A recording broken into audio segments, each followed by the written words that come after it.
എല്ലാ സുഹൃത്തുക്കൾക്കും ഒരിക്കൽ കൂടി ലൈഫ് വിഷൻ ടോപ്പ് ഷോറിലേക്ക് സ്വാഗതം ചെയ്യുന്നു. ഞാൻ ജി കെ തുമ്പക്കാരൻ. ഇന്നത്തെ വീഡിയോ ഞാൻ പ്രധാനമായി ഡെഡിക്കേറ്റ് ചെയ്യുന്നത് നമ്മുടെ ഗാനഗന്ധർവൻ ശ്രീ യേശുദാസിനെ കുറിച്ചാണ്. അദ്ദേഹത്തിൻ്റെ ശ്രദ്ധയിലേക്കാണ് ഈ വീഡിയോ ഞാൻ ചെയ്യുന്നത്. ഒത്തിരി നാളായി ആഗ്രഹിച്ചെങ്കിലും അവരുടെ സാഹചര്യം എനിക്കുണ്ടായില്ല. എന്നാൽ ഒരു 2 ദിവസം മുൻപേ ശ്രീ യേശുദാസിൻ്റെ മൂത്ത മോൻ വിജയുടെ ഒരു ഇൻ്റർവ്യൂ മനോരമയിൽ കേൾക്കാനിട വന്നു. എനിവേ, സബ്ജക്റ്റിലേക്ക് കിടക്കാം. എനിക്കും ശ്രീ യേശുദാസിനും വയസ്സിൻ്റെ അകത്തൊരു വലിയ വ്യത്യാസമുണ്ട്. ഏതാണ്ട് അടുത്തടുത്ത് നിൽക്കും. അദ്ദേഹം പഠിച്ച ട്രിവാൻഡ്രം സോതിരുന്നാൾ മ്യൂസിക് അക്കാഡമിയിൽ എനിക്ക് മ്യൂസിക് പഠിക്കാനുള്ള സാഹചര്യം കിട്ടിയെങ്കിലും അതെനിക്ക് കംപ്ലീറ്റ് ചെയ്യാൻ പറ്റിയില്ല.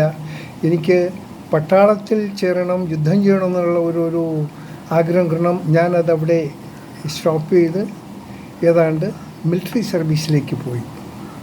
ഏതാണ്ട് 7 വർഷം അത് കഴിഞ്ഞ് വീണ്ടും നാട്ടിൽ തിരിച്ചു വന്ന് ഏതാണ്ട് 28 വർഷം പുറം രാജ്യങ്ങളിൽ സ്വന്തം ബിസിനസ്സുമായിട്ട് നടക്കുകയും ഈ അവസരത്തിൽ ഞാൻ ഏതാണ്ട് 24 വർഷം എറണാകുളം വൈറ്റിലായിരുന്നു. കുടുംബസമേതം കുട്ടികളുടെ വിദ്യാഭ്യാസ കാര്യത്തിനായി അവിടെയായിരുന്നു. ഇപ്പോൾ എൻ്റെ നാടായ ട്രിവാൻഡ്രം തുമ്പയിൽ കുഞ്ഞുങ്ങളുമായി താമസിക്കുന്നു. എനിക്ക് 6 കൊച്ചുമക്കൾ. അതിൽ 3 കൊച്ചുമക്കൾ എന്നോടൊപ്പം ഉണ്ട്. 3 കൊച്ചുമക്കൾ പുറത്താണ്. എല്ലാ ഞായറാഴ്ച ദിവസങ്ങളിലും വാട്സപ്പ് കാളിലൂടെ ഞങ്ങളുടെ പരസ്പരം കൊച്ചുകുട്ടികളും ഞാനും ഒക്കെ സമയം പങ്കുവയ്ക്കാറുണ്ട്. അപ്പോൾ എൻ്റെ മനസ്സിൽ ഓടി വന്ന ഒരു പ്രധാന വിഷയം നമ്മുടെ ഗാനഗന്ധർവം ശ്രീ യേശുദാസിനെ കുറിച്ചാണ്. അദ്ദേഹത്തിന് കൊച്ചുമക്കളുണ്ട്. ഒന്നറിയാം, മൂത്ത മകൻ വിജയ്ക്ക് ഏതാണ്ട് 2 കുട്ടികളുണ്ട്. എൻ്റെ അറിവ് ശരിയാണെങ്കിൽ ആ കുട്ടികൾ ഇന്ന് നമ്മുടെ ഗാനഗന്ധർവനോടൊപ്പമല്ല. അതിൽ നമ്മുടെ ഗാനഗന്ധർവൻ ഒത്തിരി മിസ്സിങ് ചെയ്യുന്നുണ്ട്. നമ്മളൊക്കെ ഈശ്വരൻ നമുക്ക് ഒരുവിധ എല്ലാ സൗകര്യങ്ങളും തന്നിട്ടുണ്ട്. നമുക്ക് എന്ത് ചെയ്യാനുമുള്ള സാമ്പത്തികം ഒക്കെ ഈശ്വരൻ തന്നിട്ടുണ്ട്. പക്ഷേ നമുക്ക് ചെയ്യാത്തതായി ഒന്നും ബാക്കി വെച്ച് നാം ഈ ലോകത്തുനിന്ന് വിട പറയാൻ പാടില്ല. നമ്മുടെ അന്ത്യസമയം അടുക്കുമ്പോൾ നമ്മുടെ മനസ്സിൽ നമുക്ക് പലതും പറയാൻ കാണും, പലരെയും കാണാൻ കാണും, ഒക്കെ ആഗ്രഹിക്കുകയാണെങ്കിൽ നമുക്ക് ചലിക്കാൻ പറ്റില്ല. മറ്റുള്ളവർക്ക് അബോധാവസ്ഥയിലാണെന്ന് തോന്നുന്നെങ്കിലും നമ്മുടെ അബോധ മനസ്സിൽ കുഞ്ഞൊരു ഓർമ്മകൾ കാണും. നിസ്സഹായമായി അടുത്ത് നിൽക്കുന്നവരൊന്ന് പകച്ചു നോക്കാനേ സാധിക്കൂ. പറയാൻ സാധിക്കാത്തതിൻ്റെ കണ്ണുനീരുകൾ കൂടി പറയും. അതെന്താണെന്ന് ആർക്കും അറിയാനും പറ്റില്ല. സോ ഇതൊക്കെ നമുക്കൊന്ന് അവോയ്ഡ് ചെയ്യണം. എൻ്റെ ഇന്നത്തെ ജീവിതത്തിൽ ഏറ്റവും വലിയ ഭാഗ്യം ഞാൻ എൻ്റെ കൊച്ചുമക്കളുമായി പങ്കിടുന്ന സമയമാണ്. അവർ എന്നോട് പല ക്വസ്റ്റ്യൻ ചെയ്യും. അപ്പൂപ്പൻ്റെ സ്മാൾ ഏജിൽ എന്തായിരുന്നു, അപ്പൂപ്പൻ്റെ അച്ഛൻ ആര്, ഇങ്ങനെ പല ക്വസ്റ്റ്യങ്ങൾ ചോദിക്കുമ്പോൾ എനിക്ക് വളരെ കൗതുകം ഉണർത്തുന്നതാണ്. അതിന് മറുപടി കൊടുക്കാനും എൻ്റെ പോയ കാലങ്ങളിലേക്ക് ഒന്ന് തിരിഞ്ഞു നോക്കാനൊക്കെയുള്ള സാധ്യത കിട്ടും. ആ കുട്ടികൾ ചോദിക്കുന്ന ഓരോ ക്വസ്റ്റ്യനും വളരെ അർത്ഥവത്തായ ക്വസ്റ്റ്യനാണ് അവർ ചോദിക്കുന്നത്. അവർക്കറിയണം എന്നെക്കുറിച്ച് അറിയണം, എൻ്റെ അപ്പച്ചനെക്കുറിച്ച് അറിയണം, എൻ്റെ അമ്മയെക്കുറിച്ച് അറിയണം, എൻ്റെ ബോഡികൾ എൻ്റെ ഗ്രാൻഡ് ഫാദറിനെ കുറിച്ച് അറിയണം, ഗ്രാൻഡ് മദറിനെ കുറിച്ച് അറിയണം. ഒക്കെ ആ കുട്ടികൾ എന്നോട് ചോദിക്കുമ്പോൾ എന്തോ ഒരു കൗതുകം ഉണർത്തുന്നു എന്ന് എനിക്ക് പറയാൻ പറ്റില്ല. എന്നാൽ ഞാൻ ആലോചിക്കുന്ന മറ്റൊന്ന്, ഞാൻ എൻ്റെ സന്തോഷം പങ്കുവയ്ക്കുമ്പോൾ ഞാൻ അറിയുന്നവർ, സമൂഹത്തിലെ പ്രഗത്ഭ വ്യക്തികൾ, അവരുടെ ജീവിതത്തിലേക്ക് ഒന്ന് കണ്ണോടിക്കുമ്പോൾ ഞാൻ നമ്മുടെ ഭാവഗായകൻ, നമ്മുടെ ഗാനഗന്ധർവൻ, അവരിലേക്കൊന്ന് കണ്ണോടിക്കുകയാണ്. ക്ഷമിക്കണം, ആരുടെയും സ്വകാര്യതയിൽ ഞാൻ കടന്നു കയറുന്നില്ല. കുറച്ച് നാളുകൾക്ക് മുൻപ്, അതായത് ഒരു പേര് ഞാൻ കേൾക്കുന്നുണ്ടായിരുന്നു. താങ്കളിൽ നിന്നും താങ്കളുടെ പത്നിയിൽ നിന്നും അതിൻ്റെ എപ്പോഴും കേൾക്കാറുണ്ട്. ഞങ്ങൾക്കൊരു മോളുണ്ട്, അത് ഞങ്ങളുടെ മോളാണ്, പേര് ദർശന. അതായത് നമ്മുടെ ഗാനഗന്ധർവൻ്റെ മൂത്ത മോൻ വിജയ് കല്യാണം കഴിച്ച ഭാര്യയുടെ പേരാണ് ദർശന. ഈ ദർശനയ്ക്ക് 2 കുഞ്ഞുങ്ങളുണ്ട്. ആ കുഞ്ഞുങ്ങൾ നമ്മുടെ ഗാനഗന്ധർവൻ ശ്രീ KJ യേശുദാസിൻ്റെ പേരക്കുട്ടികളാണ്. എനിക്ക് അദ്ദേഹത്തിനോട് ചോദിക്കാനുള്ള, ആ പേരക്കുട്ടികൾ ഇന്ന് നമ്മുടെ ഗാനഗന്ധർവനോടൊപ്പം ഉണ്ടോ? ഇല്ലെന്നാണ് എൻ്റെ അറിവ്. കാരണം പലതാകാം. വിജയും ദർശനയും പല കാരണങ്ങൾ കാണാം. ഈ 2 പേരക്കിടാങ്ങൾക്ക് ജന്മം കിട്ടിയത്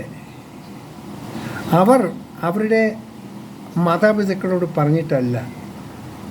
അവരുടെ നിർവൃതിയിൽ ജന്മം കിട്ടിയ 2 കുട്ടികളാണ്. പാപം, അവരെന്ത് പിഴച്ചു? അതിനെ നമ്മൾ ശിക്ഷിക്കരുത്. ലോകത്തിൽ ആരും, പ്രത്യേകിച്ച് നമ്മുടെ പ്രിയങ്കരനായ നമ്മുടെ ഗാനസാമ്രാട്ട് ശ്രീ യേശുദാസ്. നമ്മുടെ ഏറ്റവും വലിയ സുഖമെന്ന് പറയുന്നത്, ഏറ്റവും കൂടുതൽ നമ്മൾ സന്തോഷിക്കുന്നത് നമ്മുടെ പേരക്കിടാങ്ങളുമായുള്ള സമയങ്ങളാണ്. എനിക്ക് 6 പേരക്കിടാങ്ങൾ, 3 പേർ എന്നോടൊപ്പം, 3 പേർ പുറത്ത്. അവരോടൊപ്പമുള്ള സമയം, അവർ സ്കൂളിൽ പോയി തിരിച്ചു വരുന്നവരെ എനിക്ക് വലിയ ബുദ്ധിമുട്ടാണ്. അവർ എത്തിയൊന്ന് ഞാൻ നോക്കും. അവർ വന്ന് അവരുടെ ചില ശാഠ്യങ്ങൾ, അവരുടെ ചില ധിക്കാരപരമായ അതൊക്കെ എന്ത് തന്നെയായിരുന്നാലും, ഞാൻ ചെയ്ത കൊമ്മാളിത്തരങ്ങൾ, ഞാൻ കൂട്ടിയ ഇതൊന്നും അവർ ചെയ്തില്ല. എന്നാൽ ഞാൻ കാട്ടിക്കൂട്ടിയതിൻ്റെ ചില കഥകൾ എൻ്റെ കുഞ്ഞുമക്കളോട് പറയാറുണ്ട്. അവർക്ക് വലിയ സന്തോഷം. അവർ ഭയങ്കര ചിരിക്കും, അവർ സന്തോഷത്തിലാണ്. എപ്പോഴും അവർ അപ്പൂപ്പൻ്റെ അടുക്കൽ വന്നിരുന്ന് അപ്പൂപ്പ എന്താണ് ഏതാണ് ഇതൊക്കെ അങ്ങോട്ട് ചോദിക്കും.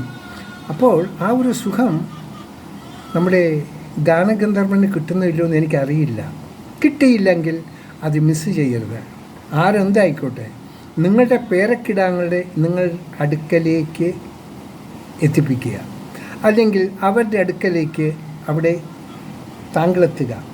അവിടെ ഒരു ഗാനഗന്ധർവനാണ്, ഒരുപാട് പുരസ്കാരം വാങ്ങിയാണ്, അങ്ങനെ ഒന്നും ധരിക്കണ്ട.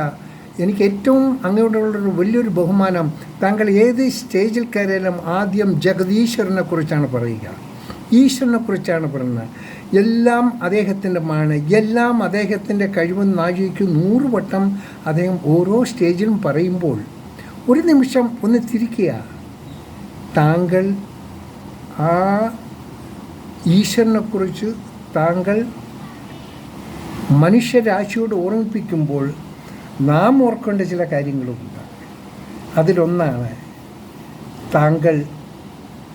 താങ്കൾക്ക് ലഭിക്കാതെ പോയ താങ്കളുടെ പേരക്കുട്ടികളുടെ സാന്നിധ്യം.